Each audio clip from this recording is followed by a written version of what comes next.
Hello everyone, welcome back to another video. അപ്പോൾ ഇന്നത്തെ video എന്ന് പറയുന്നത് നമ്മുടെ ഇംപ്രൂവ്മെൻറ്റ് സ്റ്റഡി പ്ലാനും അതുപോലെ തന്നെ വെക്കേഷൻ എങ്ങനെയാണ് പഠിക്കാൻ ഉദ്ദേശിക്കുന്നതെന്ന് ഉള്ളത് എല്ലാം കൂടെ ചേർത്തിട്ടാണ്. കാര്യം ഏറ്റവും കൂടുതൽ ആൾക്കാർ ചോദിച്ചിട്ടുണ്ടായിരുന്നത് വെക്കേഷനുള്ള ഇംപ്രൂവ്മെൻറ്റിൻ്റെ പ്ലാനാണ് കേട്ടോ. അങ്ങനെ ഇന്നലെ എക്സാമൊക്കെ തീർന്നുകൊണ്ട് തന്നെ ഇന്ന് തൊട്ട് നമ്മുടെ വെക്കേഷൻ സ്റ്റാർട്ട് ചെയ്യുവാണ്. അപ്പോൾ ഇന്ന് ഞാൻ എണീറ്റപ്പോൾ തന്നെ ഏകദേശം നല്ല താമസിച്ചിട്ടുണ്ടായിരുന്നു. അതായത് ഒരു 10 മണിയൊക്കെ ആയപ്പോഴാണ് ഉറക്കം എണീറ്റത്. ഇത് കഴിഞ്ഞ് കുറച്ച് നേരം ഫ്രഷൊക്കെ ആയതിനു ശേഷം ഒരു 11:30 ആയപ്പോഴാണ് പഠിച്ചു തുടങ്ങിയിട്ടുണ്ടായിരുന്നത്. അപ്പോൾ ഞാൻ ഇത്തവണ വെക്കേഷൻ പ്ലാൻ ചെയ്തേക്കുന്നതെന്ന് വെച്ചാൽ +1 പോർഷൻസ് കവറാക്കാം എന്നുള്ളതാണ്. അപ്പോൾ 2 കാര്യങ്ങളുണ്ട്. ഒന്ന് ഇംപ്രൂവ്മെൻറ്റ് എക്സാമിന് വേണ്ടിയിട്ട്, ഒന്ന് നീറ്റിൻ്റെ ബേസ് ചെയ്തിട്ട്. അപ്പോൾ എൻ്റെ അടുത്ത് കുറേ പേര് ചോദിച്ചിട്ടുണ്ടായിരുന്നു ഏതൊക്കെ സബ്ജക്റ്റാണ് ഞാൻ ഇംപ്രൂവ്മെൻറ്റ് ചെയ്യാൻ ഉദ്ദേശിക്കുന്നത് എന്നുള്ളത്. ഫിസിക്സ്, കെമിസ്ട്രി, ബയോളജി 3ഉം ഞാൻ ചെയ്യാമെന്ന് പറഞ്ഞ് തന്നെയാട്ടോ ഇരിക്കുന്നത്. പിന്നെ എൻ്റെ അടുത്ത് അതിൻ്റെ സ്കോറിൻ്റെ കാര്യം ചോദിച്ചിട്ടുണ്ടായിരുന്നു. അപ്പോൾ എനിക്ക് ഫിസിക്സിലും കെമിസ്ട്രിക്കും 2 മാർക്കും ബയോളജിക്ക് 3 മാർക്കാണ് കുറഞ്ഞത്. ചില പേർക്കെങ്കിലും ഇത് കേൾക്കുമ്പോൾ 2 മാർക്കിനും 3 മാർക്കിനൊക്കെ വേണ്ടിയിട്ട് ഇമ്പ്രൂവ് ചെയ്യണോ അല്ലെങ്കിൽ അതിന് വേണ്ടി പഠിക്കണോ എന്നുള്ള ഡൗട്ട് ഉണ്ടാവും. ഞാനത് ചെയ്യാനുള്ളതിൻ്റെ മെയിനായിട്ടുള്ള റീസൺ ഇമ്പ്രൂവ്മെൻറ്റ് എക്സാമിന് വേണ്ടിയിട്ടല്ല. ഞാൻ ഓൾറെഡി ഈ വർഷം നീറ്റ് എഴുതാൻ വേണ്ടി പ്ലാൻ ചെയ്യുന്നുണ്ട്. അപ്പോൾ എന്തായാലും അതിന് +1 ടോപ്പിക്സ് ഉണ്ട്. അപ്പോൾ എന്തായാലും ഫിസിക്സ്, കെമിസ്ട്രി, ബയോളജി തന്നെയാണ്. അപ്പോൾ ആ ഒരു പോർഷൻസ് പഠിക്കുകയാണെന്നുണ്ടെങ്കിൽ ഇമ്പ്രൂവ്മെൻറ്റ് എക്സാമും കൂടെ ഉണ്ടെന്നുണ്ടെങ്കിൽ കുറച്ചുകൂടെ ഒരു ഫോക്കസ് കിട്ടുമല്ലോ. ഓക്കെ, ആ ഒരു എക്സാമിനും കൂടെ വേണ്ടി പഠിക്കണമെന്ന്. അപ്പോൾ അതുകൊണ്ട് എന്തായാലും അറ്റൻഡ് ആക്കാമെന്ന് വിചാരിച്ചതാണ്.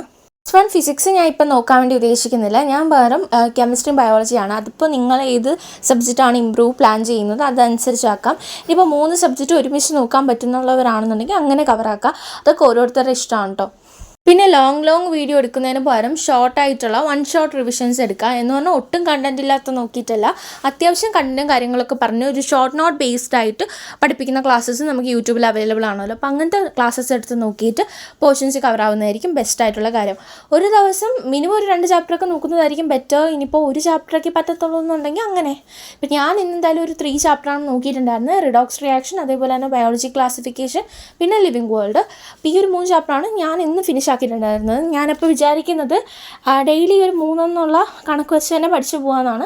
പിന്നെ ചില ചാപ്റ്റേഴ്സ് നമുക്ക് 3 പറ്റില്ലല്ലോ. അതായത് ഈ ഓർഗാനിക് കെമിസ്ട്രിയുടെയൊക്കെ നോക്കുന്ന ടൈമിൽ, പിന്നെ നീറ്റ്, കീം, ജെയ് അതേപോലെ എന്തെങ്കിലുമൊക്കെ എൻട്രൻസ് നോക്കുന്ന ആൾക്കാരാണെന്നുണ്ടെങ്കിൽ നിങ്ങൾ ആ ഒരു ബേസ് ചെയ്തിട്ടുള്ള സബ്ജക്റ്റാണ് ഇമ്പ്രൂവിന് വേണ്ടി ട്രൈ ആക്കുന്നതെന്നുണ്ടെങ്കിൽ അതെനിക്ക് തോന്നുന്നു ബോർഡിൻ്റെ ആസ്പെക്റ്റ് അല്ലാതെ നിങ്ങൾക്ക് എൻട്രൻസിൻ്റെ ബേസ് ചെയ്തിട്ട് കാണുന്നതായിരിക്കും ബെറ്റർ ആയിട്ടുള്ള കാര്യം. ഇപ്പം ഞാനാണെന്നുണ്ടെങ്കിൽ കാണുന്നത് എൻട്രൻസ് ബേസ് ചെയ്തിട്ടാണ് കേട്ടോ. അതായത് ഇപ്പം ഞാൻ കാണുന്ന ലൈവ് ബോർഡ് എക്സാമിൻ്റെ അല്ല, പകരം നീറ്റ് എക്സാമിൻ്റെ ആണ്. പക്ഷേ ആ ഒരു ലൈവ് കാണുമ്പോഴുള്ള ഗുണം എന്ന് പറഞ്ഞാൽ നമ്മൾ കുറച്ചുകൂടെ ഇതിൽ റിവൈസ് ആവും. കറക്റ്റ് എല്ലാ പോർഷൻസും നമ്മൾ നോക്കി പോകുന്നുണ്ട്. അത് കുറച്ചുകൂടെ ബെറ്റർ ആയിട്ടുള്ള കാര്യമാണ്. അപ്പോൾ നിങ്ങൾക്കത് രണ്ടിനും യൂസ് ആയിട്ട് വരും. പിന്നെ കുറച്ച് നേരം സംശയം നമ്മൾ നീറ്റ് ഓറിയൻറ്റഡ് ആയിട്ട് കണ്ട ഈ ബോർഡ് എക്സാമൊക്കെ വരുന്ന ടൈമിൽ അതെങ്ങനെ എഴുതാൻ പറ്റും എന്നുള്ളതായിരിക്കും. അപ്പോൾ പറയുന്നതെന്ന് വെച്ചാൽ ഇപ്പോഴേ നിങ്ങൾ നീറ്റ് ഓറിയൻറ്റഡ് ആയിട്ടോ അല്ലെങ്കിൽ കീമിൻ്റെ ബേസ് ചെയ്തോ അങ്ങനെ എന്തെങ്കിലുമൊക്കെ ആയിട്ട് കാണുന്നുണ്ടെങ്കിലും നമ്മൾ എക്സാം ടൈം ആകുമ്പോൾ പിന്നെ നമുക്ക് ലാസ്റ്റത്തെ തലേ ദിവസത്തെ മാരത്തോണോ അങ്ങനത്തെ എന്തെങ്കിലുമൊക്കെ കാണുമ്പോൾ തന്നെ എഴുതാനുള്ളതൊക്കെ ഓക്കെ ആവും. നമ്മളിത് കംപ്ലീറ്റ് മറന്നു പോയാലാണ് പ്രശ്നം. അപ്പോൾ അത് മാക്സിമം നിങ്ങൾക്ക് പറ്റുന്ന എങ്ങനെയാണോ അതനുസരിച്ച് യൂട്ടിലൈസ് ചെയ്യുന്നതായിരിക്കും ബെറ്റർ ആയിട്ടുള്ള കാര്യം. പിന്നെ ഇപ്പം നടന്നുകൊണ്ടിരിക്കുന്ന ക്ലാസ്സസ് ഉണ്ടല്ലോ, അതായത് ഇപ്പോൾ 12th ഓൺഗോയിങ് ക്ലാസ്സസ്, അതൊരിക്കലും നിങ്ങൾ മിസ്സാക്കരുത്. അത് കൂടെ തന്നെ പഠിച്ചു പോകണം. അതൊരിക്കലും +1 പോർഷൻസ് തീർക്കുകയാണെന്ന് വിചാരിച്ച് ബാക്ക്ലോഗ് ആക്കരുത്. നമുക്കറിയാം നമ്മുടെ ഏറ്റവും വലിയ പ്രധാനമുള്ള കാര്യം 12th സിലബസ് ആണ്, അതായത് 12th എക്സാമാണ്.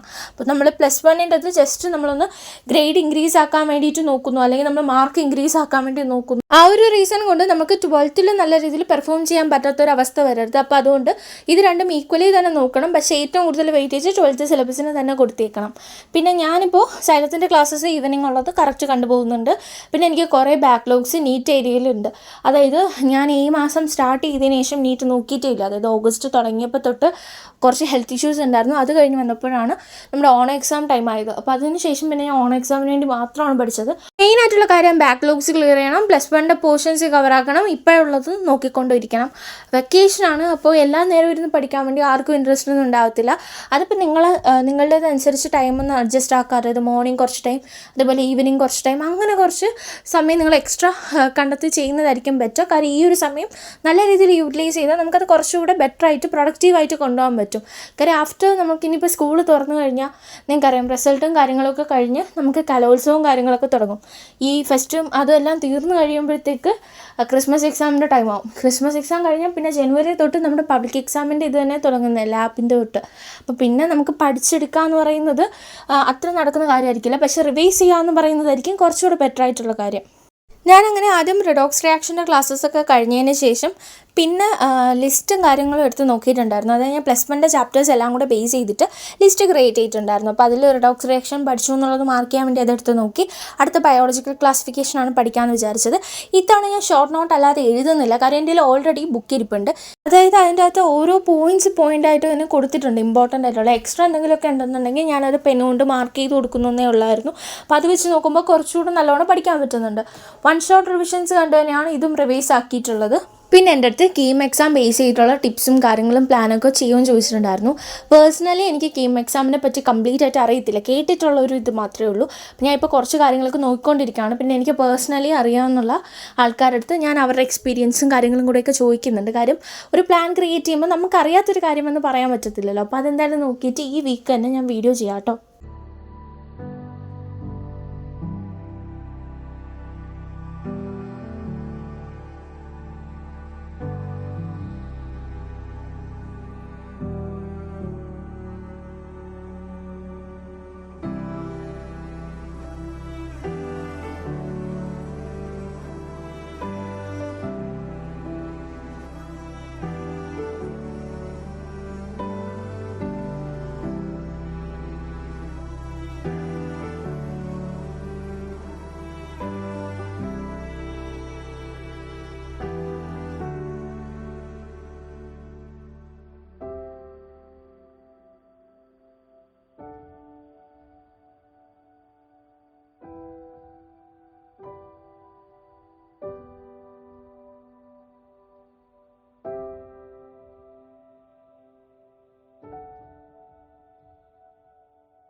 അപ്പോൾ അത്രയേ ഉള്ളൂ ഇന്നത്തെ വീഡിയോ. എല്ലാവർക്കും താങ്ക് യു.